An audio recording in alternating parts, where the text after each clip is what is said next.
আসসালামু আলাইকুম ওয়া রাহমাতুল্লাহি ওয়া বারাকাতুহু। ওয়ালাইকুম আসসালাম ওয়া রাহমাতুল্লাহ। আপনারা সকলে কেমন আছেন? আলহামদুলিল্লাহ, আমিও ভালো আছি। আলহামদুলিল্লাহ নাস্তাঈনুহু ওয়া নাস্তাগফিরুহু ওয়া নু'মিনু বিহি ওয়া নাতাওয়াক্কালু আলাইহি ওয়া নাউযু বিল্লাহি মিন শুরুরি আনফুসিনা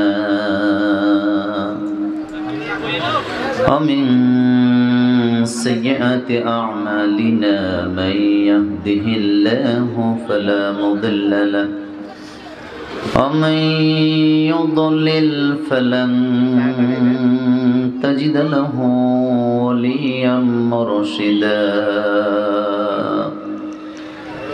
wa nashhadu an la ilaha illallah wahdahu la sharika lahu ونشهد أن سيدنا وحبيبنا ومولانا محمدا عبده ورسوله الذي أرسله بالحق بشيرا ونذيرا وداعيا إلى الله بإذنه وسراجا منيرا فقد قال الله تعالى في كلامه المجيد أعوذ بالله من الشيطان الرجيم بسم الله الرحمن الرحيم إن الله وملائكته يصلون على النبي يا أيها الذين آمنوا صلوا عليه وسلموا تسليما شكر درود إبراهيم পড়েন اللهم صل على محمد وعلى آل محمد كما صليت على إبراهيم وعلى آل إبراهيم إنك حميد مجيد اللهم بارك على محمد وعلى آل محمد كما باركت على إبراهيم وعلى آل إبراهيم إنك حميد مجيد সকল প্রশংসা কার? আল্লাহ।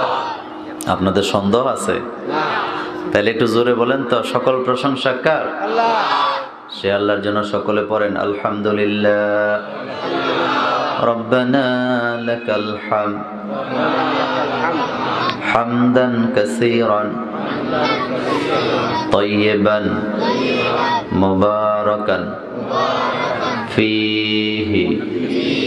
প্রশংসা করলেন কার? লাভ হয়েছে কার? আলহামদুলিল্লাহ। আল্লাহ রাব্বুল আলামিন যেন এই মাহফিলটি কবুল করেন। এই মাহফিল 2 দিন ব্যাপী তাফসীরুল কোরআন মাহফিল সফুরা বিবি দারুল কোরআন নুরানি ও হাফিজিয়া মাদ্রাসা কমিটি ও যুব সমাজের উদ্যোগে এই মাহফিল।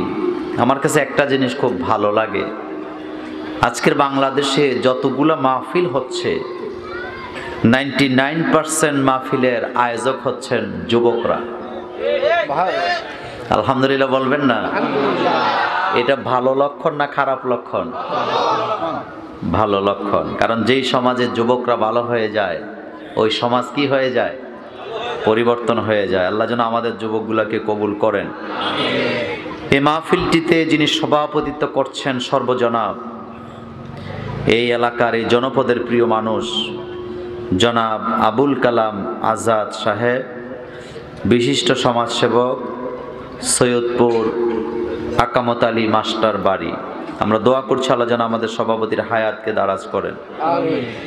এই মাহফিলটিতে প্রধান অতিথি হিসাবে আমরা যাকে পেয়েছি, মাহফিলটি হওয়ার জন্য যিনি সবচেয়ে বেশি সহযোগিতা করেছেন, তিনি হচ্ছেন আমাদের অত্যন্ত প্রিয় ব্যক্তি, আপনাদের এই জনপদের প্রিয় ব্যক্তিত্ব, ১ নং কালীরবাজার ইউনিয়ন পরিষদের সম্মানিত চেয়ারম্যান জনাব আলহাজ সেকান্দর আলী সাহেব।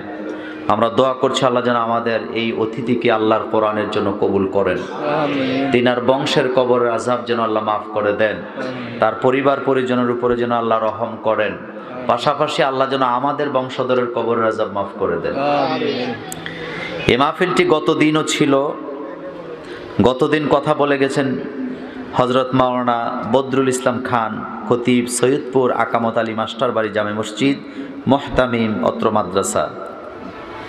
গতকালকে কথা বলে গেছেন লক্ষ যুবকের হৃদয়ের স্পন্দন, বিশিষ্ট ইসলামী চিন্তাবিদ, মুফাসসিরে কোরআন হযরত মাওলানা এম হাসিবুর রহমান, খতিব, ফজুমিয়া কন্ট্রাক্টর জামে মসজিদ Chittagong, chairman institute of Islamic education of development. চমৎকার আলোচনা তিনি করেন, আমরা দোয়া করছি আল্লাহ যেন তার কণ্ঠকে হেফাজত করেন।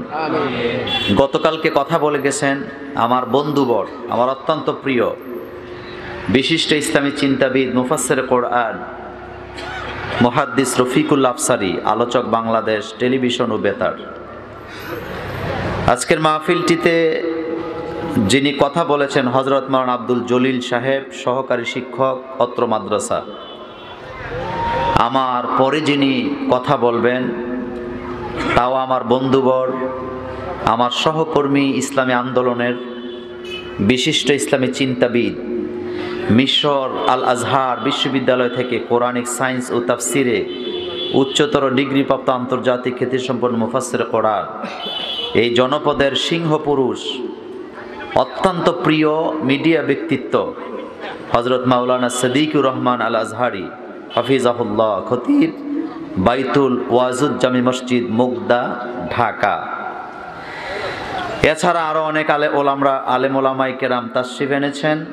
বিশেষ দ্রষ্টব্যে লেখা আছে মাহফিলে আসার সময় অনুগ্রহপূর্বক মাস্ক নিয়ে আসবেন, নিজে নিরাপদ থাকুন, অন্যকে নিরাপদ রাখুন, করোনামুক্ত দেশ গড়ুন। চমৎকার একটি স্লোগান দিয়ে এই আয়োজন। আদেশক্রমে ইউপি চেয়ারম্যান ১ নং কালীরবাজার নিবেদন করেছেন মাহফিল এন্তেজামিয়া কমিটি, আল্লাহ যেন সকলকে কবুল করেন। আমি আমাদের এই পোস্টারের যে স্লোগান, মাহফিলে আসার সময় অনুগ্রহপূর্বক মাস্ক নিয়ে আসবেন, এখান থেকে আলোচনাটা শুরু করতে চাই।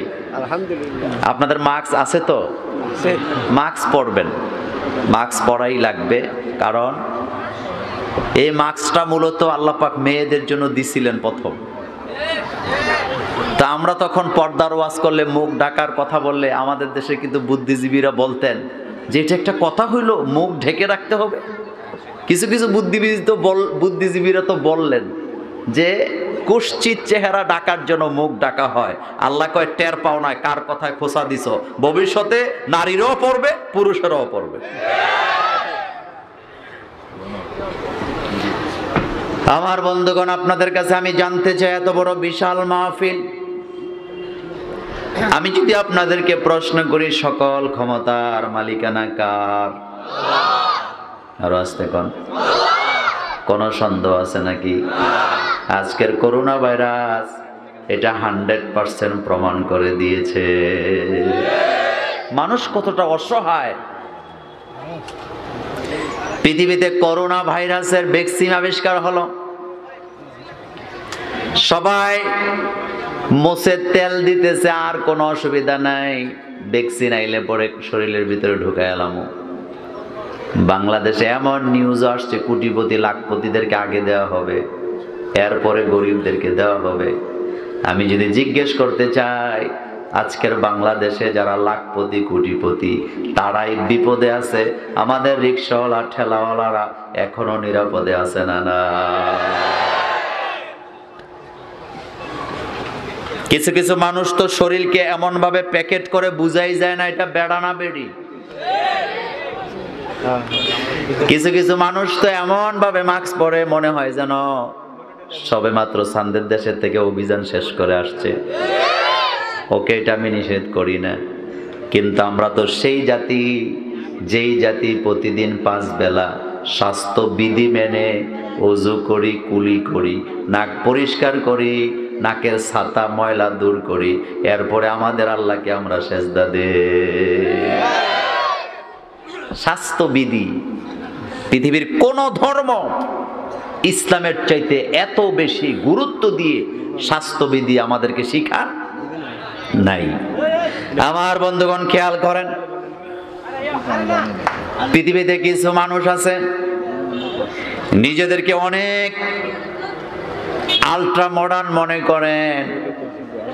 ঘুম থেকে সকালবেলা জাগার পরে অর্ধেকটা শরীর কম্বলের ভিতরে থাকে আর অর্ধেকটা কম্বলের বাইরে থাকে।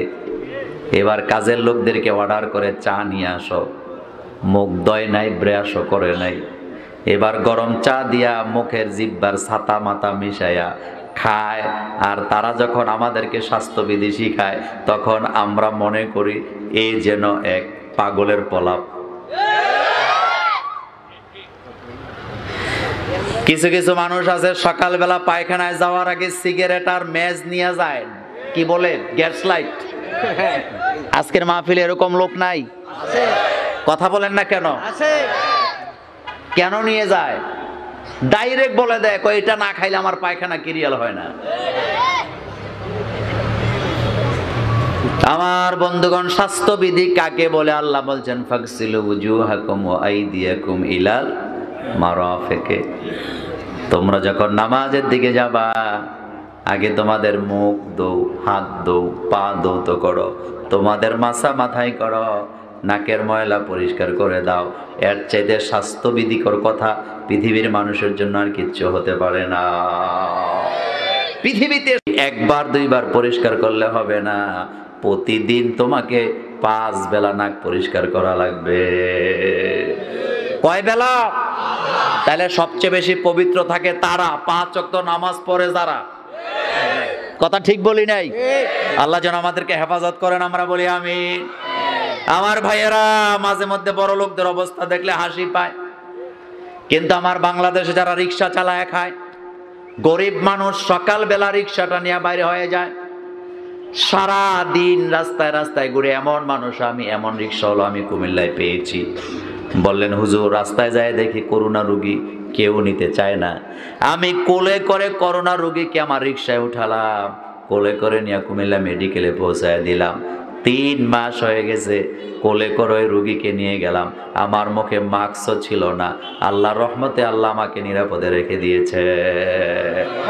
মাস্ক পরবেন। এটা ধুলাবালি থেকে কি হয়? ঠান্ডা থেকে, পলিউশন থেকে, ধুলাবালি থেকে আপনার লাংস, আপনার হার্ট, আপনার নাককে সে কি করবে? রক্ষা করবে। এজন্য এটা সব সময় পরবেন, শুধু ভাইরাসের জন্য নয়, নিয়মিত পরবেন। আগেও যাদের অ্যালার্জি সমস্যা আছে ডাক্তাররা তাদেরকে কি দিতেন? মাস্ক দিতেন, যে আপনি মাস্ক পরে চলেন। আল্লাহ যেন আমাদেরকে কবুল করেন, আমরা বলি আমিন। আমার বন্ধুগণ, আমি সরাসরি কোরআনে চলে যেতে চাই। আমি ওজোর খাই করা আমার পছন্দ না, কিন্তু আজকে একটু ওজোর খাই করবো। এই কারণে আমি মারাত্মকভাবে অসুস্থ, ফুড পয়জনে আমি ভুগতেছি। এটা সহজে আমার হয় না, যেহেতু আমি খাবার দাবার খুব কন্ট্রোল করি। আল্লাহ ভালো জানেন, হয়তো আল্লাহ আমাকে কল্যাণের জন্য এটা করেছেন। গতকালকে আমি ঘুমাই নাই, আমাদের মাহফিল ছিল কক্সবাজার, সেখান থেকে এসে আবার জুমা পড়াইছি। জুমা পড়াইয়া এরপর আপনাদের এখানে আসছি। যারা আসছেন আল্লাহ যেন সকলকে মাফ করে দেন। আমি আজকে আমার পরে যিনি আসবেন তিনি লম্বা আলোচনা করবেন। আমি অল্প সময়ে কিছু গুরুত্বপূর্ণ কথা আপনাদের সামনে পেশ করতে চাই। তবে খবরদার, আমার কথাগুলি যদি আপনার ব্যক্তি জীবনের সাথে মিলে যায়, আপনি কোরআনের আলোচনা মনে করে আপনি যদি সোজা হয়ে যান, আপনি সোজা জান্নাতে চলে যাবেন। রাজি আছি তো? রাজি আছি না নাই?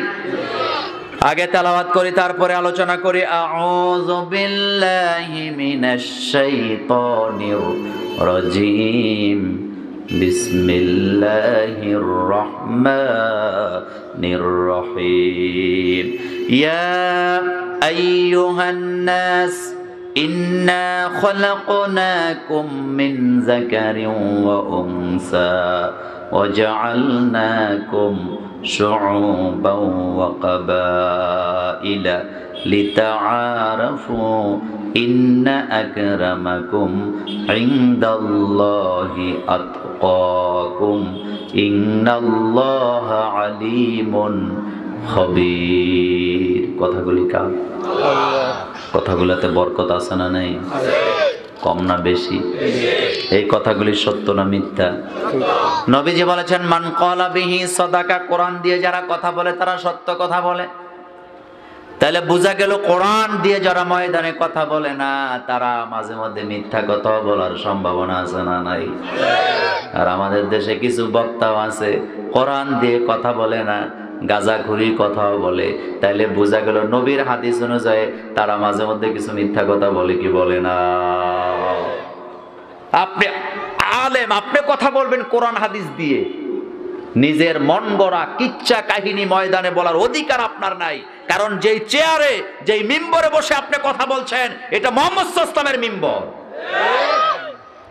বিশ্বনবী কি নিজের থেকে কোনো কথা বলছেন নাকি বলার কোনো সম্ভাবনাও এবার আপনাদের কাছে জানতে চাই এই কোরআন আমার হাতে এই কোরআনের ভিতরে জ্ঞান কম আছে না বেশি আছে আর আসতে কম কোরআনের চাইতে কোরআনের জ্ঞান যারা পায় নাই তারা হলো মূর্খ এটা কার কথা আবু জাহেলের আসল নাম ছিল আবুল হেকাম বুদ্ধিজীবীদের আব্বা কি কিন্তু যেই মাত্র কোরআনের ওহির জ্ঞান চলে আসলেন কোরআনের জ্ঞান যখন চলে আসলো মোল্লাদের জ্ঞান যখন চলে আসছে এখন আর খানা নাই এখন হয়ে গেছে আবু জাহেল জাহেলদের আব্বা তাহলে বোঝা গেছে কোরআনের যে জ্ঞান যেখানে থাকে না ওই জ্ঞানের ভিতরে গন্ডগোল আছে না না আমার কথাগুলা থেকে রাজনীতি খোঁজার চেষ্টা করবেন না আমি শুধু আপনাদেরকে কোরআন থেকে দুই একটা কথা বলে দিয়েছি আজকের পৃথিবীতে বিশেষ করে বাংলাদেশে ইদানিং কিছু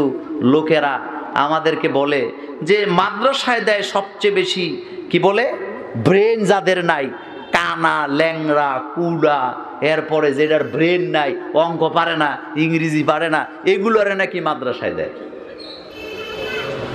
এরকম বলে কি বলে না আপনাদের কি মনে হয় এটা নিয়ে আমি লম্বা কথা বলবো না একটা পয়েন্ট বলে দেই মিডিয়ার লোকের আবার পেছ লাগায়ও না যেই লোকটা কথা বলেছেন যে মাদ্রাসায় দেয় একেবারে পচা মার্কা ছেলেদেরকে এই লোকটা মূর্খ এই লোকটার বিন্দুমাত্র জ্ঞান নাই তার কারণ হলো আমার ভাইয়েরা এখানে অনেক আলেম বসা আছেন মাদ্রাসায় পড়তে হলে ব্রেন হতে হবে বাদশাহী মগজের মতো খেয়াল করেন একজন কবি বলেছেন সরফিয়ারা মগজি বাসা চুসেগা সরফিয়ারা মগজি বাসা চুসেগা নাহুয়ারা মগজি বাসা চুসাহা কবি বলেছেন সরফ যদি পড়তে চাও তাহলে তোমার মগজটা হতে হবে কুকুরের মগজের মতো পালা পালা পালু পড়তে পড়তে রাত দিন শেষ হয়ে যাবে কিন্তু তোমার মাথা গরম হবে না আর নাহু যদি বুঝতে হয় মগজটা হতে হবে বাদশাহী মগজের মতো আজকে যিনি একথা বলেছেন তিনারা পারেন মাত্র দুইটা ভাষা আমাদের দেশের বুদ্ধিজীবীরা ভাষা পারে কয়টা একটা ইংরেজি আর একটা বাংলা কয়টা ভাষা পারে আর আমাদের আলেম ওলামারা বরাবর 5টা ভাষা পারে কয়টা এক নম্বরে আরবি 2 নম্বরে ইংরেজি 3 নম্বরে বাংলা 4 নম্বরে উর্দু 5 নম্বরে ফার্সি কথা ঠিক বলি নাই কথা ঠিক বলি নাই আপনি বিরাট বড় জ্ঞানী এক পৃষ্ঠা ফার্সি মুখস্থ করতে আপনার মতো বুদ্ধিজীবীর 6 মাস সময় লাগবে আরবি গ্রামারে একটা চ্যাপ্টার আছে জুমাল আলেমরা বলেন কি এই জুমালের ইবারত যদি মুখস্থ করতে যায় দাঁত খুলে পড়ে যাবে কিন্তু জীবনও মুখস্থ করতে পারবে না আপনি কাদের ব্যাপারে কথা বলেন মাদ্রাসায় ওই ছেলেরা পড়ে যারা 30 পারা কোরআন 50 দিনে মুখস্থ করে ফেলায় আর আপনারা যারা ইংলিশ মিডিয়ামে পড়ান সকালবেলা নুডলস এরপরে স্যুপ চিকেন বিরিয়ানি ডিম আরো কত কিছু খাওয়ায় এরপরও ফার্স্ট ডিভিশনে ফেল করে আর আমার মাদ্রাসার ছেলেরা ডাল খায় যে ডালের ভিতরে মুসুরির ডাল খুঁজে পাওয়া যায় না ডালের পানি খায় ঢুকাইয়া 30 পারা কোরআন হৃদয়ে ধারণ করে। চেয়ারম্যান সাহেব বলেন ঠিক বলি নাই? ঠিক বলি নাই? ডাইলের পানি, আমার এক ওস্তাদের ছেলে, তাকে ভর্তি করাইছে হাটহাজারী মাদ্রাসায়। ওই ছেলে ডাইলের পানি বোতলে ঢুকায় নিয়ে আসছে। আমার ওস্তাদ কয় মোল্লা দেখা যাও কাণ্ড কীর্তি। আমি গেলাম, বললাম হুজুর কি? কয় দেখো পানি নিয়ে আসছে। আমি ডাইল এই যে বোতল খুলে দেখলাম ডাইলের কোনো চিহ্ন নাই। কিন্তু আপনাদের কাছে জানতে চাই, এই ডাইলের চিহ্ন নাই এমন খাবার খাওয়ার পরেও জমানার বড় আলেম হয় কি হয় না? কথা তো আসতে বললেন কেন? হয় কি হয় না? কেন হয়? কারণ এখানে আল্লাহর রহমত দিয়া ভর্তি। আর আপনি পণ্ডিত করেন কার ব্যাপারে আপনি কথা বলেন আপনি বুঝেন নাই। আপনি মনে করেন আপনি বেশি পণ্ডিত। আপনারা যারা বুদ্ধিজীবীরা ময়দানে কথা কি বলেন, টেলিভিশনের পর্দায় কথা বলেন, হুজুরদের সাথে তো জীবনে বসেনই না। বসলে টের পাইতেন একজন কদ্দুর বসছিল, কি দারুণ বিপদেই না পড়ছে। মনে নাই? মনে নাই? আমাদের হুজুরদের জবান এটা থুরলি চলে, কারণ আমরা ছোটবেলা থেকে পড়ছি রব্বিশ রহলি সদরি ওয়াসিরলি আমরি অহলুল উকদাতাম মিন লিসানি ইয়াফকাহু কাওলি। আবার আমরা সব সময় পড়েছি রব্বি জিদনি ইলমা। জ্ঞান আমরা চাই কার কাছে? সুতরাং আপনি জানেন না কোরআনের জ্ঞান আল্লাহ তাদেরকেই দেন, ওহীর জ্ঞান আল্লাহ তাদেরকে দেন যাদেরকে আল্লাহ ভালোবাসেন। যোগে যোগের ইতিহাসে বড় ধরনের যত ক্রিটিক্যাল সমস্যা সমাধান এই আহলি কিতাবরাই দিয়েছেন। আপনারা দেখেন ইব্রাহিম আলাইহিস সালাম যখন পৃথিবীতে আসবেন, নমরুদ তখন একটা স্বপ্ন দেখলেন যে তাকে একটা বাচ্চা এসে লাথি মেরে ফালায় দিছে। নমরুদের উপদেষ্টারা যাদেরকে নমরুদ দুধ কলা দিয়া পুষতো, তারা কিন্তু এই স্বপ্নের ব্যাখ্যা দিতে পারেন নাই, বরং যাদের কাছে আসমানের ওহীর জ্ঞান ছিল তারাই কিন্তু এই ব্যাখ্যাটা দিয়েছিল। এরপরে ফেরাউন, সে যখন স্বপ্ন দেখলো মুসা আলাইহিস সালাম পৃথিবীতে আসবেন, তার দুধ কলা খাওয়ান না লোকেরা সেই ব্যাখ্যা দিতে পারেন নাই, বরং আহলে কিতাব যারা ছিলেন, ওহীর জ্ঞান যাদের কাছে ছিল, তারাই কিন্তু সেই ব্যাখ্যাটা দিয়েছিল। আমার বন্ধুগণ এবার বলেন আমার হাতে এটা কি? এটা কয় পারা? আরো আস্তে কোন? বিশ্বনবীকে আল্লাহ বলছেন লা তুহাররিক বিহি লিসানাকা লিতাজালা বি ইন্না আলাইনা জামআহু ওয়া কুরআনা। আল্লাহ বলেন হাবিব কোরআন মুখস্থ করার জন্য জিহ্বা এত বেশি নাড়াচাড়া করতে হবে না। আপনি আমার জিবরাইলের সাথে একবার শুধু তেলাওয়াত করবেন, আপনার সিনার ভিতরে আমি আল্লাহ গোটা কোরআনটা জমায়ে দেব। আল্লাহু আকবার। আল্লাহ যেন আমাদেরকে কোরআনের জন্য কবুল করেন। আমরা বলি আমিন। এই কোরআনের জন্য আমাদের মহব্বত আছে না নাই? এখন আসেন আমি কয়েকটা পয়েন্টের উপরে শুধু কথা বলে দিব আপনাদের জন্য। আমি যেই সূরা থেকে তেলাওয়াত করেছি সূরাটার নাম হচ্ছে সূরাতুল হুজরাত। সূরার নাম সবাই বলতে হবে, সূরার নাম সূরাতুল হুজরাত। এই সূরাটিতে আয়াত সংখ্যা 18, রুকু সংখ্যা 2। সূরাটা নাযিল হয়েছে মদিনায়। এই সূরাতে মানব জাতিকে আদব কায়দা শিখিয়েছেন কে? প্রথম কথা, এই কোরআন এটা কি মুসলমানদের কোরআন না পৃথিবীর মানুষদের কোরআন? সবাই কয় না। আমাদের দেশে কিছু লোক আছে কয় এটা মুসলমানের কোরআন, মুসলমানদের নবী, মুসলমানদের আল্লাহ। মিথ্যা কথা এটা। এই কোরআন মুসলমানদের কোরআন। একটা হাদিস তো দূরের কথা, একটা তাহকিক আপনি দেখাতে পারবেন না। আল্লাহ বলেন হুদাল লিন্নাস ওয়া বায়্যিনাতিন মিনাল হুদা ওয়াল ফুরকান। এই কিতাব আমি নাযিল করেছি সমগ্র মানব জাতির জন্য। একজন ইহুদিও যদি চান এই কোরআন থেকে সে তার প্রয়োজনীয় জিনিস নিতে পারবেন। একজন বিজ্ঞানী যদি চান এই কোরআন থেকে তার জন্য থিওরি নিতে পারবে না। কথা আসতে কেন? পারবে না। একজন পারিবারিক জীবনের জীবনটাকে সুন্দর করে সাজাতে চায়, পরিবারের থিওরি এই কোরআনে আছে না নাই? সামাজিক থিওরি কোরআনে আছে না নাই? তাহলে রাষ্ট্রীয় থিওরি কোরআনে নাই? কি নাই? কি নাই? পৃথিবীর আধুনিক বিশ্বে সবচেয়ে বেশি আয় হয় প্রতিটা রাষ্ট্রের যেই জিনিস থেকে, সেটা হলো পর্যটন কেন্দ্র, পর্যটন ক্ষেত্র। কথাকে বুঝেন আপনারা আমার? কি ক্ষেত্র? আমি কোরআন সামনে নিয়ে আজকে আপনাদেরকে তথ্য দিয়ে যাই। এই পৃথিবীর কোন ধর্মে, কোন ধর্মীয় গ্রন্থে পর্যটন ক্ষেত্রের ব্যাপারে কথা নাই, শুধুমাত্র আল্লাহর কোরআনের ব্যাপারে কথা এসেছে। সুবহানাল্লাহ বাড়ি যেয়ে কইেন। আমাদের দেশে পর্যটন শিল্প আছে না নাই? আছে, তবে নোংরামি দিয়া ভরা। কিন্তু আল্লাহর কোরআন অনুযায়ী আপনি যদি পর্যটন ক্ষেত্রগুলি সাজাতে পারতেন, নিরাপত্তা যদি দিতে পারতেন, এখান থেকে লক্ষ কোটি টাকা আয় করার একটা সুযোগ ছিল কি ছিল না? যেই দেশের মানুষ বিচের পাশে দাঁড়ায়া চিপস খায়া চিপসের প্যাকেটটা ফেলে দেয়, তাদের কাছে পরিবেশের ওয়াজ করে লাভ কি? আমি ওই দিকে যাব না।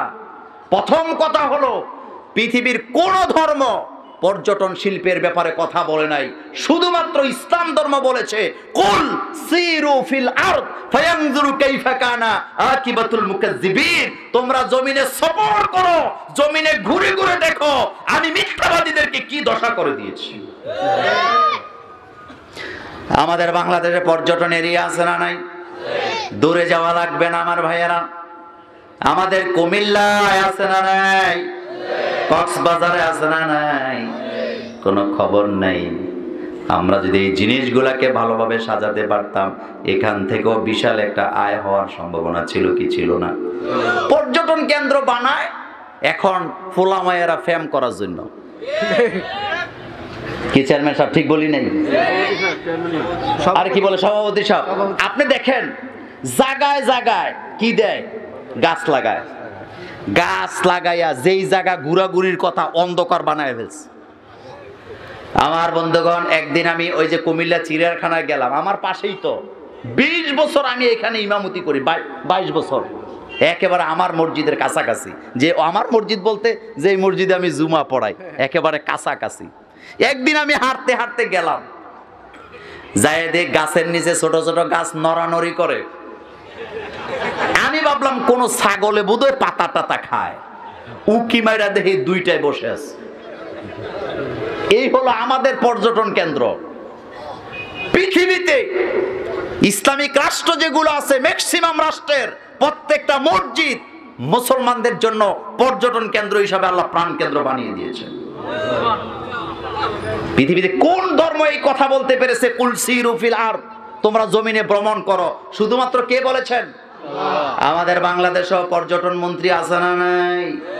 খবরই নাই, খবরই নাই, কি করতে হবে জানেই না। আপনি প্রত্যেকটা বীজকে সাজান, মানুষের জন্য নিরাপত্তার ব্যবস্থা করেন, দেখবেন বিশাল একটা আয় বাংলাদেশের এখান থেকে আসবে।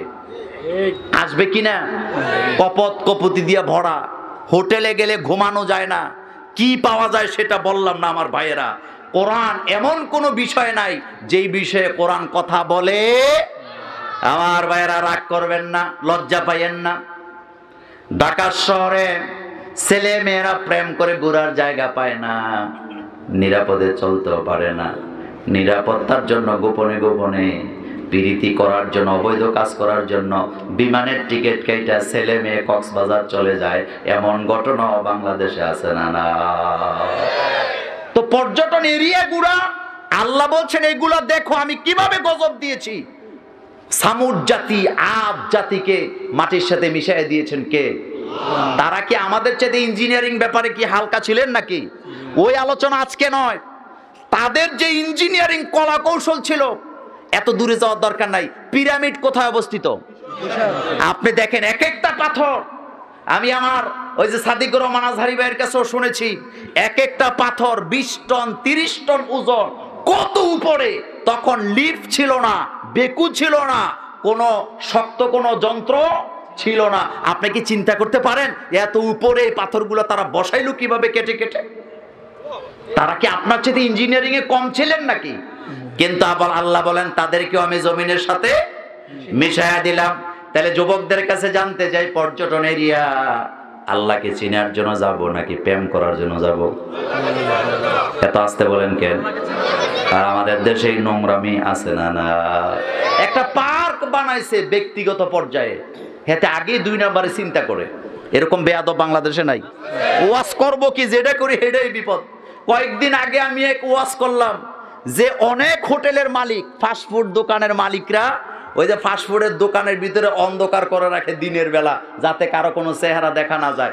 এই ওয়াজ করার পরে অনেক হোটেলের মালিক আমার প্রতি খুব খেপছে, ফোন দিয়া কয় এটা কোন ধরনের ওয়াজ হলো, আমাদের ব্যবসার তো 12টা বাজায় দিলেন। আমি বলেছিলাম না, আপনাদের ব্যবসা 12টা বাজুক, আমি তো এই কথা বলি নাই, আমি তো ওই হোটেলের মালিকদের বিরুদ্ধে কথা বলেছি যারা দিনের বেলা হোটেল রুমকে অন্ধকার করে ছেলে মেয়েকে অবৈধ প্রেম করার সুযোগ করে দেয়। পণ্ডিতি করার জায়গা পাও না। সুতরাং আমাদের পর্যটন কেন্দ্র হবে কাকে চিনার জন্য? কাকে চিনার জন্য? তাহলে আজকে যে সূরা থেকে কথা বলছিলাম, সূরার নাম সূরাতুল হুজুরাত। আয়াত কয়টা বলে গেলে হবে না? কয়টা? রুকু কয়টা? সূরাটা নাযিল হয়েছে কোথায়? মদিনায়। শানে নুজুলটা বলবো না, সময় চলে যাবে। 13 নম্বর আয়াত আমি আপনাদের সামনে তেলাওয়াত করেছি, সরাসরি আলোচনা করতেছি। আল্লাহ পাক বলছেন ইয়া আইয়ুহান নাস। তাহলে এখানে কি আল্লাহ মুসলমান বলছে না মানুষ বলছে? এই যে বলেন যে মুসলমানের কোরআন, মিথ্যা কথা। আমরা এই কোরআনটাকে বুকে নিয়ে আসি, বিধর্মীদেরকে আমরা পড়তে দেই না। এটা বিরাট বড় জুলুম। কারণ আপনি যদি অমুসলিমদেরকে কোরআন পড়তে না দেন, সে হেদায়েতের রাস্তা খুঁজে পাবে কোথায়? এজন্য বাংলায়, ইংরেজিতে, আরবিতে, ফার্সিতে, উর্দুতে, হিব্রুতে, হিন্দিতে, যে কোনো ভাষায় তর্জমা করে, ব্যাখ্যা করে অমুসলিমদের হাতে কোরআন পৌঁছে দেন, তারা দলে দলে মুসলমান হয়ে যাবে। এই কোরআন আপনার মসজিদে পাণ্ডুলিপি করে রেখে দেওয়ার জন্য আল্লাহ নাযিল করেন নাই। কোরআন নাযিল করেছে শুধু মুসলমানদের জন্য দাওয়াতি কাজ করার জন্য নয়, বিধর্মীদের কাছে আপনি কোরআন পৌঁছে দেন। আল্লাহ পাক বলেন ইয়া আইয়ুহান নাস। নাস শব্দের অর্থ কি? নাকি আল্লাহ তো বলতে পারতেন ইয়া আইয়ুহাল মুসলিম, আল্লাহ তো বলতে পারতেন ইয়া আইয়ুহাল মুমিন, কিন্তু আল্লাহ বলেন ইয়া আইয়ুহান নাস। কাদেরকে বললেন? নাস যদি বলা হয় তাহলে আমেরিকার প্রেসিডেন্ট এটার ভিতরে নাই, কথা বলে না? জাপানের প্রেসিডেন্ট নাই, আমাদের সভাপতি সাহেব নাই, আমাদের চেয়ারম্যান সাহেব নাই, আমাদের এমপি মন্ত্রীরা নাই। চিন্তা করছেন কোরআনের শব্দ চয়ন কত কৌশল? আল্লাহ পাক বলছেন ইয়া আইয়ুহান নাস, হে দুনিয়ার মানুষ, ইন্না নিশ্চয়ই আমি খলাকনাকুম তোমাদেরকে সৃষ্টি করেছি মিন যাকারিন ওয়া উনসা, পুরুষ আর নারী, একজন পুরুষ একজন নারী, অথবা নারী এবং পুরুষ করে তোমাদেরকে বানাইছি। তাহলে সৃষ্টি হিসাবে আমরা কয় জাত? কথা বলেন না কেন? নারী পুরুষ। পৃথিবীর মানুষের অধিকার ইসলাম দেয়। আজকে যারা মানবতার কথা বলেন তারা মানুষকে হিজড়া বানায়। ইসলামে হিজড়া বলতে কিছু নাই, হয় সে পুরুষ না হয় সে নারী। সে যদি নারী হিসাবে বাঁচতে চায় নারী হয়ে বাঁচবে, সে যদি পুরুষ হিসাবে বাঁচতে চায় তাকে পুরুষ হিসাবে বাঁচতে দিতে হবে, কিন্তু নাগরিকত্বের অধিকার থেকে তাকে বঞ্চিত করা যাবে না। আর আমাদের দেশের লোকেরা বুদ্ধির ঠেলায় আরেকটা লিঙ্গ বানাইছে, কয় এটা হিজড়া। এরকম বলে কি বলে না?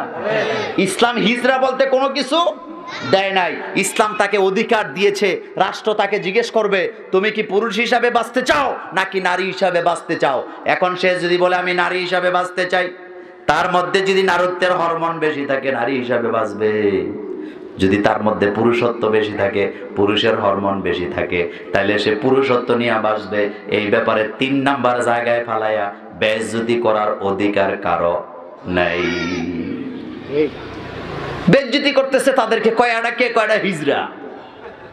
আবার কিছু কিছু পোলাপান ইচ্ছা করো হিজড়া সাজ্জা থাকে। এরকম নাই? এরকম নাই। ভদ্রতার নামে অভদ্রতা। তাহলে আল্লাহ বানাইছেন কয় রকম?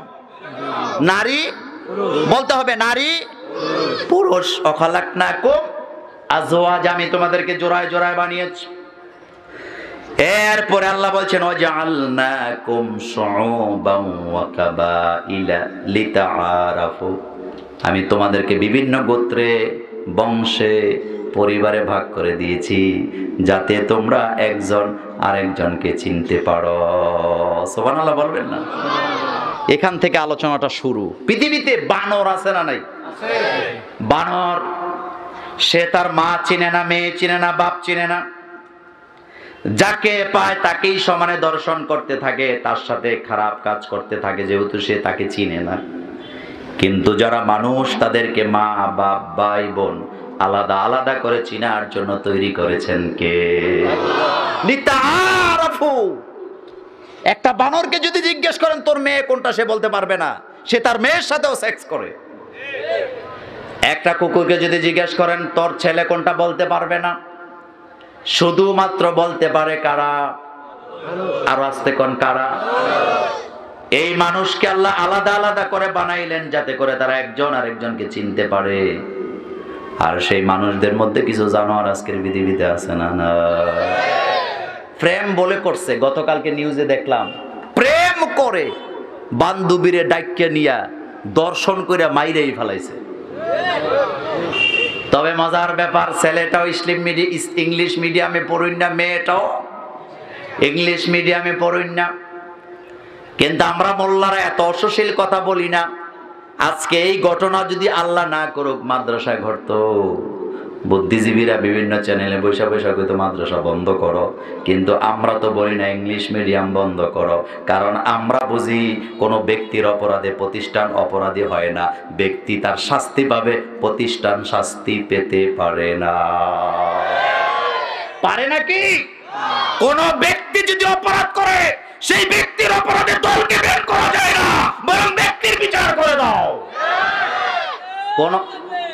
কোন ব্যক্তি যদি অপরাধ করে সেই অপরাধে গ্রামকে একঘরে করে দেওয়া যায় না, বরং ব্যক্তির বিচার করে দাও। সুতরাং যেই অন্যায় করবে সে মাদ্রাসার হোক, স্কুলের হোক, ইংলিশ মিডিয়ামের হোক, আরবি ভার্সনের হোক, তার বিচার হতেই হবে। তার বিচার। আমার বন্ধুগণ, আল্লাহ বলছেন লিতাআরাফু, যাতে তোমরা একজন আরেকজনকে চিনতে পারো। এই চিনতে পারার জন্য আমাদের চোখের সামনে আমাদের মা, একটা বাচ্চা যখন দুনিয়াতে আসে সবার আগে বাচ্চাটা মাকে চিনে। কথা বলতে হবে। কাকে চিনে? 2 নম্বরে তার বাপকে চিনে, 3 নম্বরে তার বড় ভাই বোনদেরকে চিনেন, দাদাকে চিনে। আবার বাচ্চারা যখন ভাষা শিখে আমাদের বাংলাদেশে সবার আগে কার নাম নেয়? এটাও ভুলে গেলে হবে নাকি?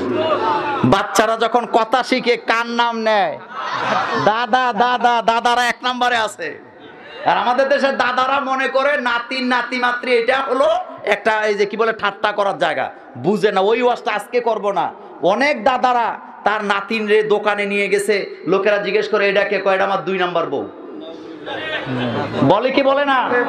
অথচ দাদা যারা আছেন, এটা আপনার বউ না, এটা আপনার স্ত্রী না, এটা আপনার রক্ত, এটা আপনার সন্তান।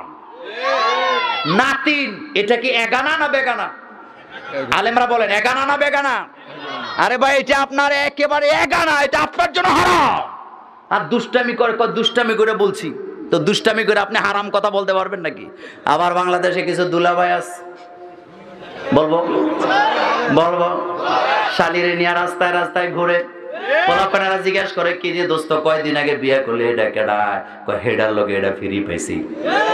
তোরে জুতা দিয়ে ফিরানোর দরকার বেয়াদব কোথাকার। আবার কি ধরনের ঠাট্টা কয়, হারপিকের সাথে যেমন মগ ফ্রি, বউর সাথে শালি ফ্রি। এরকমের বলুইন্না লোক আমাদের এই কালীর বাজার ইউনিয়নে নাই। আমার স্যার সভাপতি সব বলতেছে আছে, তাহলে বুঝা গেছে আছে না নাই? এগুলা বলা জায়েজ। যাই হোক, আমি পরিবারের ব্যাপারে কিছু কথা বলবো আমার ভাইয়েরা, গুরুত্বপূর্ণ পয়েন্ট, 11টা পয়েন্টে বলবো। তাহলে আমরা যখন জন্ম নেই পৃথিবীতে, আমরা যখন ভাষা শিখতে থাকি, প্রথম ভাষাটা হয় দাদা। বলেন কি বলে?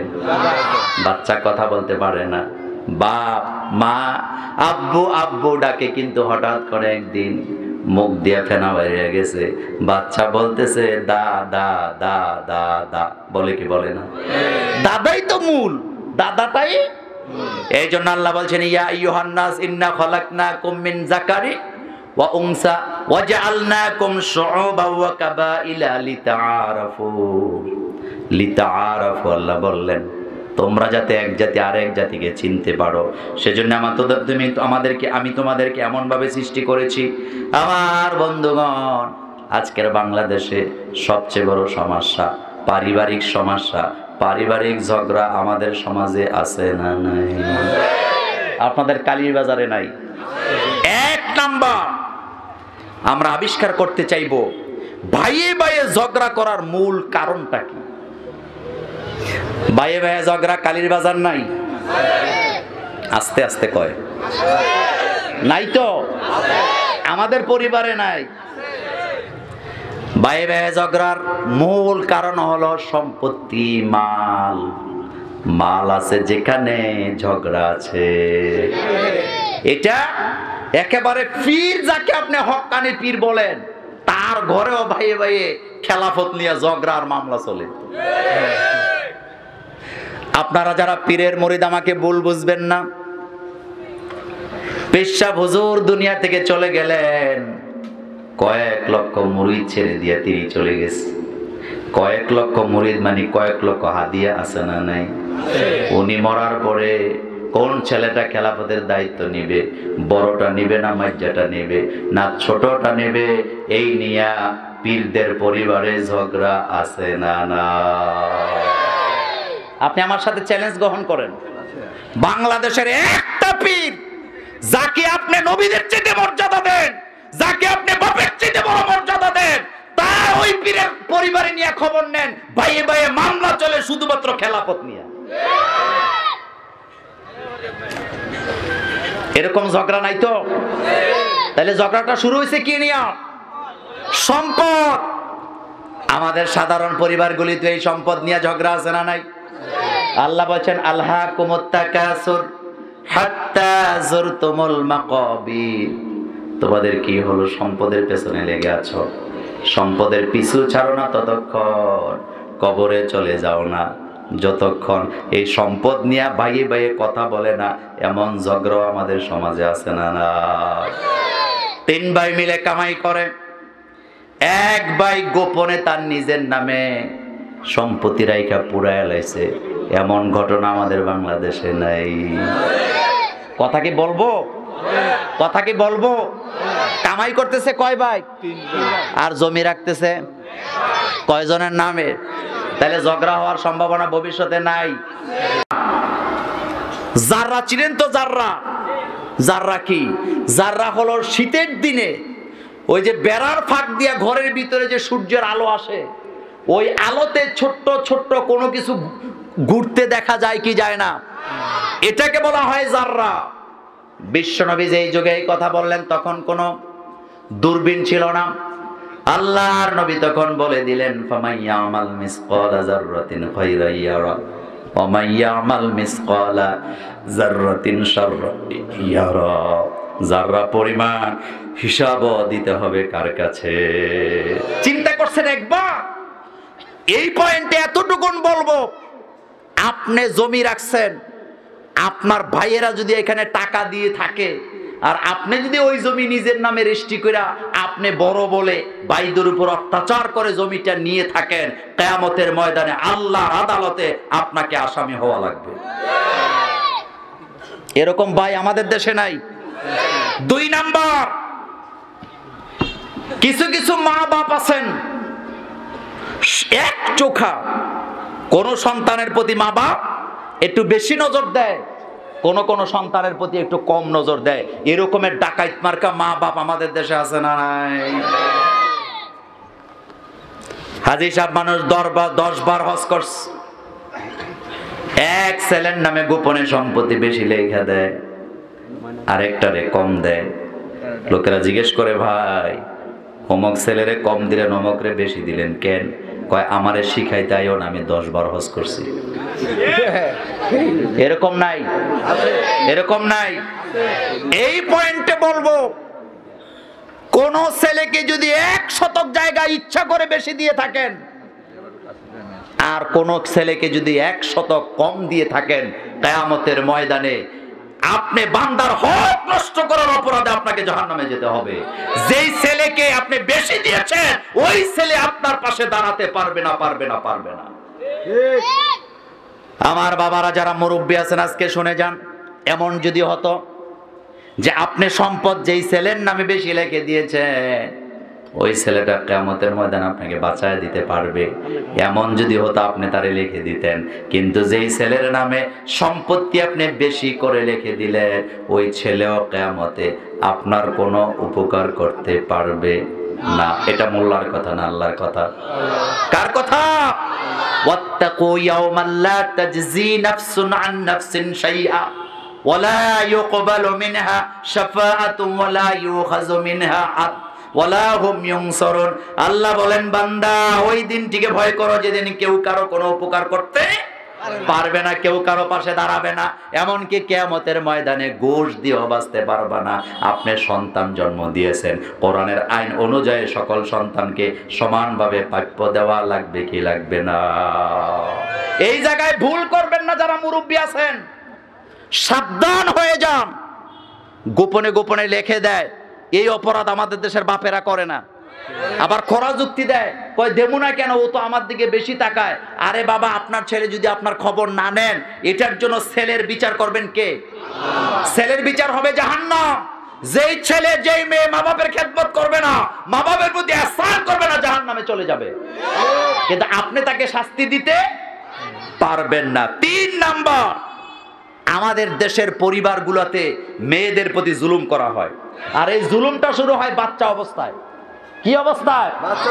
আল্লাহ রাব্বুল আলামিন কোরআনুল কারীমে বলেছেন, ইযা বুশশিরা আহাদুহুম বিল উনসা যাল্লা ওয়াজহুহু মুসওয়াদ্দান ওয়া হুয়া কাযীম। এমন মানুষ আছে, যদি বলা হয় তোমার একটা কন্যা সন্তান হইছে, গোসায় চেহারাটা কালো হয়ে যায়। এমন বাপ, এমন পরিবার আমাদের এলাকায় নাই।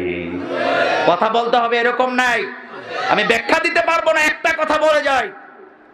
ছোটবেলা মেয়ে আর ছেলে বড় হয়, মেয়েটারে দেয় 150 টাকা দিয়ে জামা, আর ছেলেরে দেয় 800 টাকা দিয়ে প্যান্ট শার্ট। এমন পরিবার নাই। খাইতে বসছে, মা তার মেয়েকে তার শালিক ছেলেকে দিচ্ছেন মাছের টুকরা 2টা, একটা একটু ছোট আর একটা একটু বড়। বড়টা ছেলেরে দেয় আর ছোটটা মেয়েরে দেয়। এত আসতে বললেন কেন? এরকম নাই, এরকম নাই। আল্লাহর কাছে যাবেন তখন টের পাবেন। আর এই মেয়েটা ছোট কাল থেকে ছোট্ট হৃদয় নিয়ে বড় হয় যে আরে মেয়ে হইয়া জন্ম নিয়া কতই না ভুল করলাম, এরকমের চিন্তা মেয়েটার হয় কি হয় না? যত কাজ কর্ম আছে পরিবারের সব মেয়েটারে দিয়ে করায়, আর ছেলেটারে নওয়াবজাদা নসরুল্লাহ বানায়। কয়দিন পরে ওই পোলা রাস্তা রাস্তা গাঞ্জা খায়। বিশ্বাস করেন মুরব্বীরা, এই পৃথিবীতে মেয়েরাই রমজান আসলে বাপ মার জন্য 1 খতম কোরআন পড়ে, ছেলেদের হাতে টাইম নেই। কথা ঠিক বলি নাই? ছেলেদের হাতে কি নাই? আজকের মাহফিল যারা শুনছো, মাদেরকে বলবো, বাবাদেরকে বলবো, যেই মেয়েটা 16 বছর 20 বছর লালন পালন করার পরে অন্যের বাড়িতে তুমি পাঠায় দিবা, তোমার দায়িত্ব ছিল তাকে বেশি করে খাওয়ানো। বরং তুমি বলবা, আমার মেয়েটা পরের বাড়িতে গেলে খাইতে নাও পারে, আমি খাওয়াইয়া দেই। আর উল্টা কয়, মায়ারে দমকে দেয়, এত মজার মজার খানা খুঁজুস কেন, পরের বাড়িতে গেলে টের পাইবি। কথা বলে না? বলে কি বলে না? তুমি জুলুমবাজ, তুমি জুলুমবাজ। ডাইরেক্ট বলে দেয়, কয় এত মজার খানা খুঁজোস কেন, পরের বাড়িতে গেলে খাইবি কি? তো পরের বাড়িতে পাবে না বলেই তো তুমি এখন ভালোটা খাওয়ানো দায়িত্ব তোমার বাপ। মাদেরকে বলবো, ডিম 2টা, একটা বড় একটা ছোট, মেয়ে কোনটা পাবে? এত আসতে কেন? বিশ্ব নবীর হাদিস, আল্লাহ নবী ঘর থেকে বের হয়ে যাওয়ার সময় সবার পরে দেখা করতেন ফাতেমার সাথে, আবার ঘরে যখন ফেরত আসতেন সবার আগে ফাতেমার সাথে দেখা করতেন। আল্লাহর নবী বলতেন, ঘর থেকে বেরিয়ে যাও, মেয়েদের সাথে পরে বিদায় নাও, আর ঘরে আসো, মেয়েদের হাতে আগে হাত দিয়ে উঠাইয়া দাও। বুখারী মুসলিমের হাদিস, একটা হাদিস এসছে আমার ভাইয়েরা। একজন সাহাবা বাজারের ব্যাগ নিয়ে হাতে নিয়ে বাজারে যাচ্ছেন। আল্লাহর নবী বললেন, সাহাবা কোথায় যাও? সাহাবা বললেন, হুজুর বাজারে যাচ্ছি, ছেলের জন্য কিছু কিনবো। আল্লাহর নবী বললেন, তোমার কি কোনো মেয়ে নাই? সাহাবা বললেন, হ্যাঁ হুজুর, আমার মেয়েও তো আছে। আল্লাহর নবী বললেন, বাজারে যাবা, আগে মেয়ের জন্য কিনবা, তারপরে ছেলের জন্য কিনবা। বাড়িতে যাবা, আগে মেয়ের হাতে দিবা, তারপরে ছেলের হাতে দিবা। আল্লাহু আকবার। তাহলে কিছু কিছু পরিবার এমন আছে না নাই? ছোটবেলা থেকে মেয়েটারে শাসন করে বড় করে বুঝাইতে চায় যে তুই মেয়ে হইয়া জন্ম নিলি কেন, এটা অপরাধ কইরা ফেলাইছ। আর মেয়েদের চোখের পানি ডাইরেক্ট চলে যায় বদদোয়া কার কাছে? কার কাছে? কিছু বাপ তো আছে মেয়েদের দিকে তাকাই না, তাকাই না। তো তুমি তোমার মেয়ের কারণেই তো তুমি দুনিয়ার মুখ দেখছো, কারণ তুমি যার পেটে জন্ম হয়েছে তোমার, উনিও তো একজন মহিলা। এরকম নাই তো? এরকম নাই তো? আমার বন্ধুগণ, তাইলে মেয়েদের প্রতি দৃষ্টি দেওয়ার দরকার আছে না নাই? এরপরে 4 নাম্বার, 5 নাম্বার, 4 নাম্বার বলে ফেললাম। 4 নাম্বারে আরেকটি কথা, অনেক পরিবারে মেয়েটা বড় হয় অবহেলিত ভাবে, অবহেলায় তাকে বড় করে, অসুস্থ হয় চিকিৎসা করে না, কয় মেয়েদের চিকিৎসা লাগে না। আমি নিজে সাক্ষী, আমার কাছে এরকমের বিচার আচার আসে। মেয়েদের পড়া লাগে না, মেয়েদের ভালো ড্রেস লাগে না, যা লাগে সব পোলাপাইনের লাগে, ফাইজলামি করার জায়গা পান না। আপনার মেয়েটা হবে আপনার কলিজার টুকরা। বিশ্বনবী বলেছেন আমার মেয়েগুলি আমার কলিজার টুকরা। ব্যাখ্যা দিলাম না। এরপরে 5 নাম্বার, অনেক পরিবারে বড় ছেলের প্রতি জুলুম করা হয়। ব্যাখ্যা দেব? ব্যাখ্যা দেব? বাপটা তেমন কামাই করতে পারে না, বড় ছেলেটা, আমার ভাইয়েরা এত কষ্ট করলেন, সংসারের জন্য গানি টানলেন, বিদেশ করলেন, চাকরি করলেন, জীবনের প্রথম জীবনের সমস্ত কামাইগুলা ভাইদের প্রতি, বোনদের প্রতি খরচ করলেন। এরপরে যখন ভিন্ন হয়, কোন রকমে একটা ভাঙ্গা ঘর দিয়া বড় ভাইটাকে আলাদা করে দেয়, এমন পরিবার আমাদের বাংলাদেশে আছে না? না, কথা বলবো? রাগ করবেন আপনারা? এই দৃষ্টান্ত আছে না নাই? আশ্চর্য ব্যাপার। এখন বাপেরা বলবেন তাহলে কি করব? আপনি কি করবেন? আপনি কোরআন হাতে নেন, ফরয়েজ দেখেন। কাউকে কম কাউকে বেশি দেওয়ার দরকার নাই। আপনার নামে যে সম্পত্তি, ভিটা বাড়ি আছে, আপনার এক ছেলে যদি থাকে, 2 মেয়ে যদি থাকে, ছেলে পাবে অর্ধেক, 2 মেয়ে পাবে অর্ধেক। আপনার যদি 2 ছেলে থাকে, এক মেয়ে থাকে, আপনার সম্পত্তি 5 ভাগ হবে, 4 ভাগ পাবে ছেলেরা, 1 ভাগ পাবে মেয়ে। কিন্তু বড় ছেলে, ছোট ছেলে কাউকে বেশি দেওয়া যাবে না। বড় ছেলেটা ছোট ভাইদেরকে লেখাপড়া করায়, এমন পরিবার নাই? বোনদেরকে বিয়ে দেয়, বোনদেরকে লালন পালন করে, এরপরে বিদায় করার সময় তাকে একটা ভাঙাঘর দিয়ে দেয়। আপনাকে ভাঙাঘর দিতে বলছে কি? আপনার যা আছে সমানে সমানে ভাগ করে দিবেন। এটা কার আইন? এটা মোল্লার কথা না আল্লাহর কথা? আল্লাহ সূরাতুন নিসায় বলছেন, ইয়া আইয়ুহান নাসুত্তাকু রাব্বাকুমুল্লাযী খালাকাকুম মিন নাফসিন ওয়াহিদা ওয়া খালাকা মিনহা যাওজাহা ওয়া বাসসা মিনহুমা রিজালান কাসীরা ওয়া নিসা। আমাদের গোরা কয়টা? আমাদের গোরা কয়টা? ইদানিং কিছু বুদ্ধিজীবী আছে আমাদের ইসলাম শিখায়, কই ইসলামের ভার্সন হলো 2টা। তোরে জুতা দিয়ে ফিরানোর দরকার, বেয়াদব কোথাকার। ইসলামের ভার্সন 2টা নয়, ইসলামের ভার্সন একটা, লা ইলাহা ইল্লাল্লাহ। আদম আলাইহিস সালামের ভার্সন যেটা, নূহ আলাইহিস সালামের ভার্সন সেটা, নূহ আলাইহিস সালামের ভার্সন যেটা, ঈসা আলাইহিস সালামের ভার্সন সেটা, ঈসা আলাইহিস সালামের ভার্সন যেটা, আমরা যারা মুহাম্মদ সাল্লাল্লাহু আলাইহি ওয়াসাল্লামের উম্মত, আমাদের ভার্সনও সেটা। আদম আলাইহিস সালামের ভার্সন ছিল লা ইলাহা ইল্লাল্লাহ, আমাদের ভার্সন লা ইলাহা ইল্লাল্লাহ। কোনো পার্থক্য আছে নাকি? আমার বন্ধুগণ, পারিবারিক জীবন নিয়ে কথা বলছিলাম। তাহলে বড় ভাইটার প্রতি জুলুম করা যাবে না, বড় ভাই বড় ছেলের প্রতি জুলুম করা যাবে না। যতটুকু সম্পদে তার ভাগ আছে, কড়ায় গন্ডায় হিসাব করে দেওয়া লাগবে কি লাগবে না। এরপরে 6 নাম্বার, অনেক পরিবারে মেজো ভাই বা মেজো ছেলেটা থাকে বিপদে। এরকম নাই? লেখাপড়া শেষ করতে পারে নাই, এখনো অনার্স পড়ে, বড় ভাইটা বিয়ে করে ফেলাইছে, এখন আর আগের মতো মিল নাই। বাড়ি বউটা খালি ফুসকানি মারে, তোমার ভাই তো কিচ্ছু করে না, ভাই লেখাপড়ায় কি করবা। অনেক পরিবারে এমন আছে, কয় বোন পড়ায় কি করবা, ভাইকে লেখাপড়া করায় কি করবা। এরকম নাই? কথা তো আসতে বলেন কেন? আরে ভাই, মুসলিম শরীফের হাদিস, রাসূল সাল্লাল্লাহু আলাইহি ওয়াসাল্লাম বলেছেন, কোন ভাই যদি তার 3টা বোনকে লালন পালন করে, অথবা তার একটা বোনকে যদি লালন পালন করেন, আর সেই ভাইটা যদি ওই বোনটাকে লালন পালন করে একজন ভালো পাত্রের কাছে বিয়ে দিয়ে দেয়, আল্লাহ জান্নাতের দরজা তার জন্য ওপেন হয়ে যায়। বাপ যদি 3টা মেয়ে পালে, তার জন্য জান্নাত কয়টা? সেম হাদিস, সেম ক্যাটাগরির হাদিস। কোন বড় ভাই যদি তার ছোট বোনদেরকে লালন পালন করেন, তাদের জন্য আল্লাহর জান্নাত ওয়াজিব হয়ে যায়। সুবহানাল্লাহ আসলো না? তাইলে বোন লালন পালন করার দরকার আছে না নাই?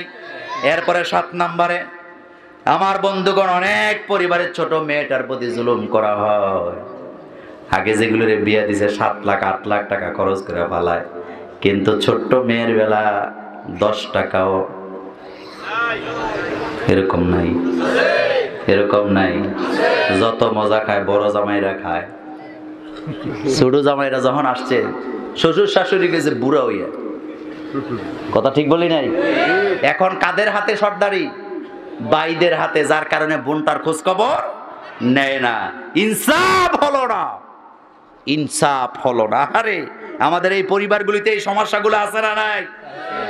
এরপরে আরেকটা সমস্যা আছে, 8 নাম্বার সমস্যা, নিজের মেয়ের 1000 দোষ ক্ষমা করে দেয়, কিন্তু পুত্রবধূর পান থেকে চুন খসলেই 1000টা গালাগালি আছে না নাই? নিজের মেয়ে রান্না করতে পারে না, এটা কোনো ব্যাপারই না, কিন্তু ছেলেটা বিয়ে করাইছে, আজকেই রান্না করা লাগবে। রান্না করতে না পারলে ফোন দিয়ে বেআইনেরে কয়, মাইয়া একটা পালছেন, কি শিখাইছেন? তা আপনার মেয়ে কি পারে? এরকম নাই তো? এরকম নাই তো? একটা গল্প শুনছিলাম, 2 বান্ধবী স্কুল জীবনে একসাথে লেখাপড়া করে আলাদা হয়ে গেছে। হঠাৎ 2 জনের দেখা, একটা আরেকটারে গলায় ভাবে জড়ায় ধরছে।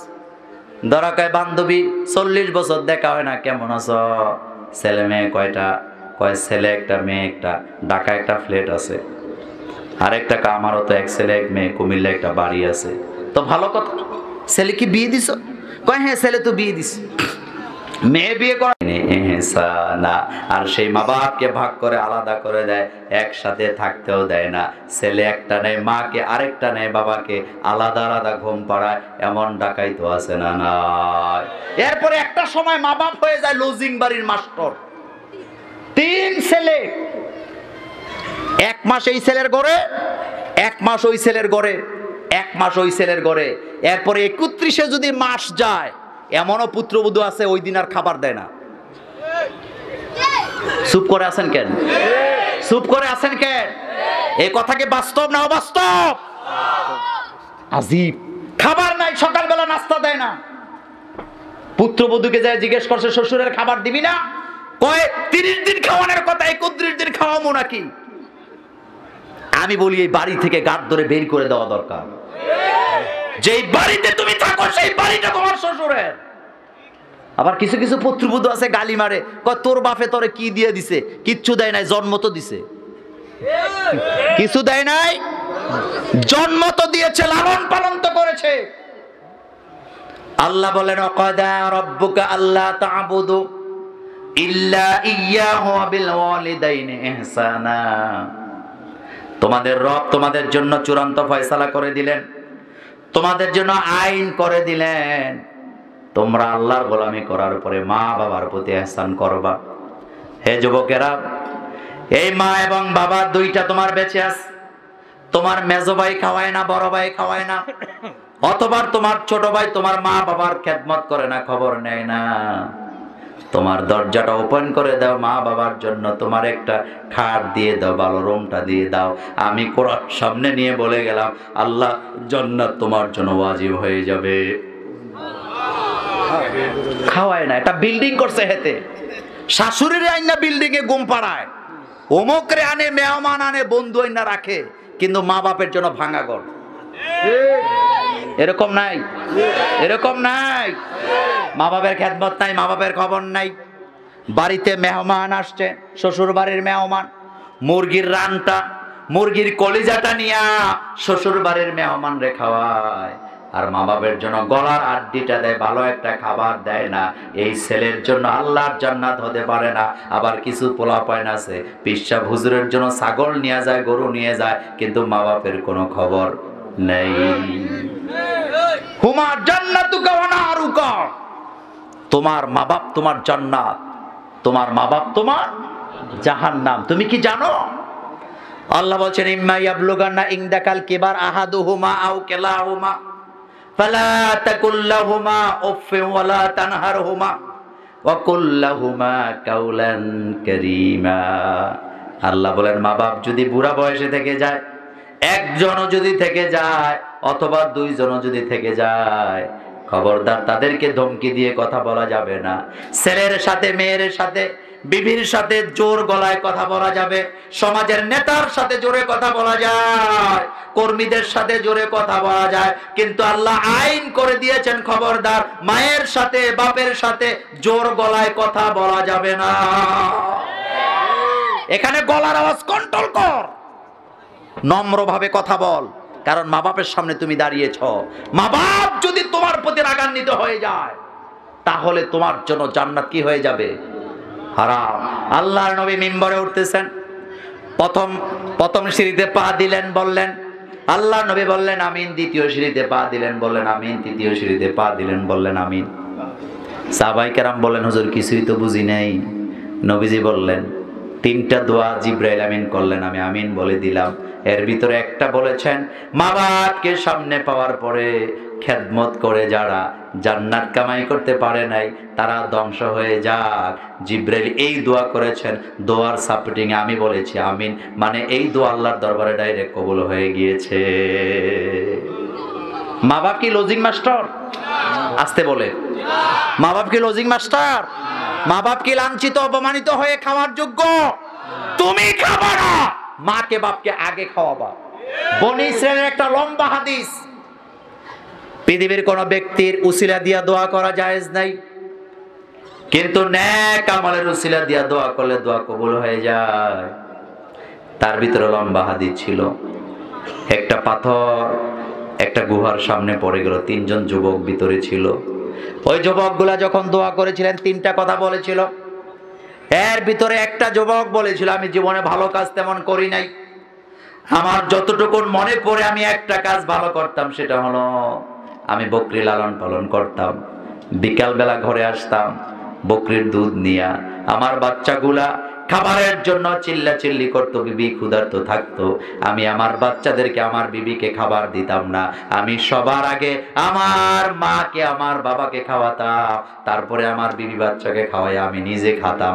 আল্লাহ এই উসিলায় তুমি বিপদ থেকে বাঁচায়া দাও। এটা বলার সাথে সাথে পাথর গুহার মুখ থেকে 3 ভাগের 1 ভাগ সরে গিয়েছে। সুবহানাল্লাহ আসে না? সুবহানাল্লাহ আসে না? হে যুবক, তোমার মা বাবার কাছে যাও, কদম বুঝতে যদি করতে হয় কাকে করবা? কাকে করবা?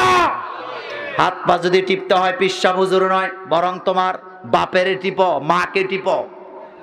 মাথা যদি মেসে করতে হয় দুনিয়ার কোনো কাউকে করে লাভ নাই, মাকে বাবাকে করো।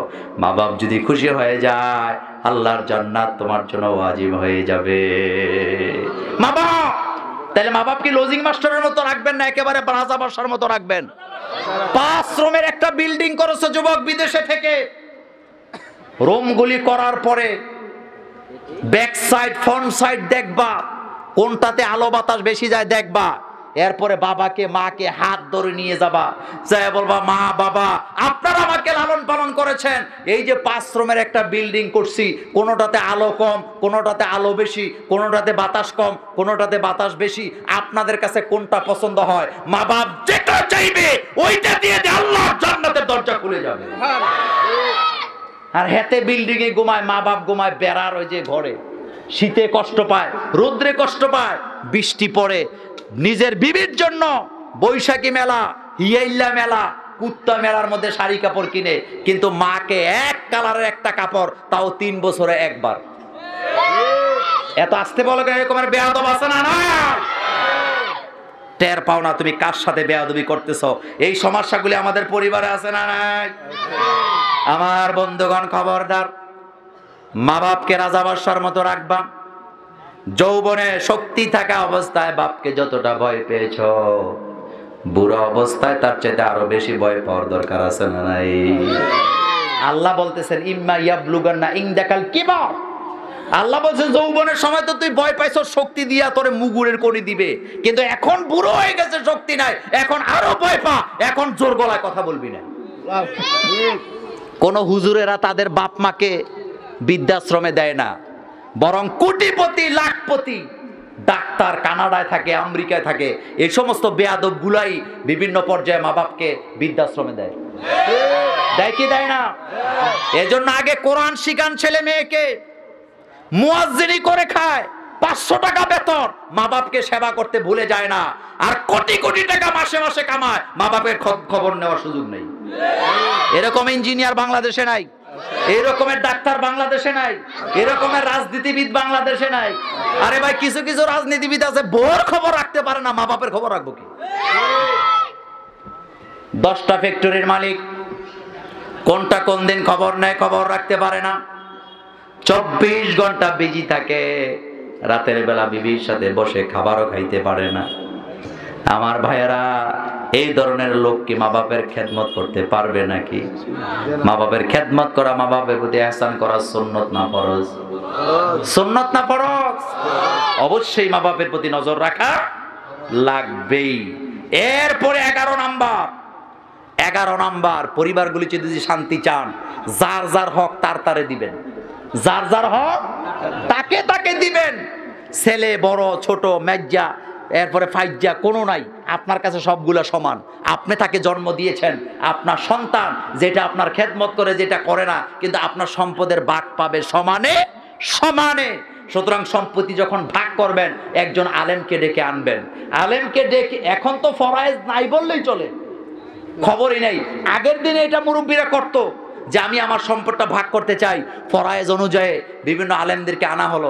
এখন আর এই ব্যাপারে কোনো প্রশ্ন নাই, এখন আর এই ব্যাপারে কোনো, আজকের মাহফিলে বলে দিয়ে যায়, সম্পদ করায় গন্ডায় হিসাব করে করে আপনার ছেলের প্রাপ্য, আপনার মেয়ের প্রাপ্য, যে যতটুকুন পাবে আপনার সম্পদ থেকে সমানে সমানে অধিকার দিয়ে দেন।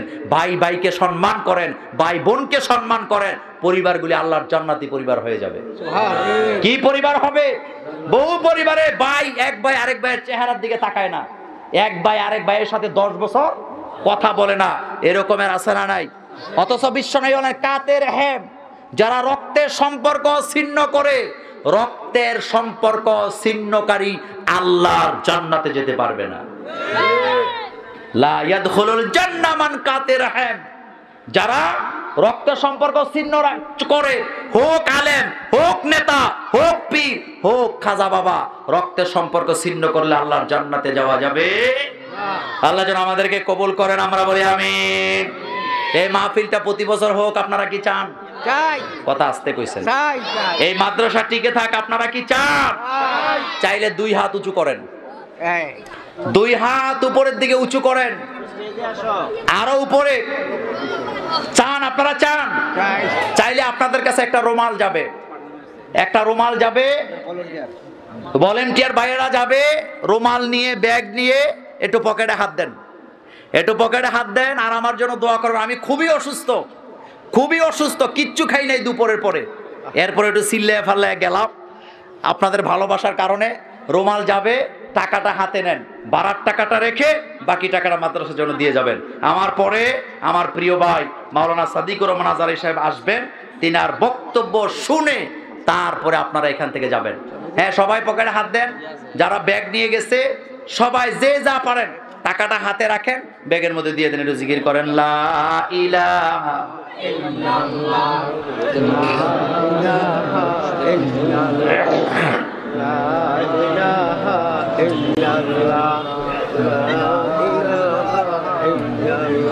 একটু জিকির করেন, লা ইলাহা ইল্লাল্লাহ, লা ইলাহা ইল্লাল্লাহ মুহাম্মাদুর রাসূলুল্লাহ সাল্লাল্লাহু আলাইহি ওয়াসাল্লাম। সবাই টাকা হাতে নেন এবং ভলেন্টিয়ার ভাই যারা গেছেন তাদেরকে একটু সহযোগিতা করেন।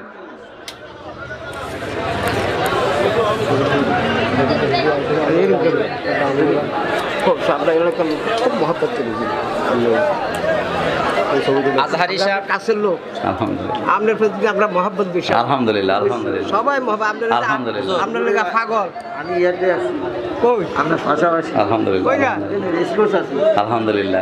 আজহারী সাহেব আমাদের মাহফিলের ইয়েতে আসতেছে, স্টেজে আসতেছে লোকগুলো। জি, সাদিকুর রহমান আজহারী ভাই স্টেজে আসতেছেন, একটা লোক উঠবেন না, সবাই ওনার আলোচনা শুনে যাবেন। অনেক বড় আলেম, অসাধারণ কণ্ঠ।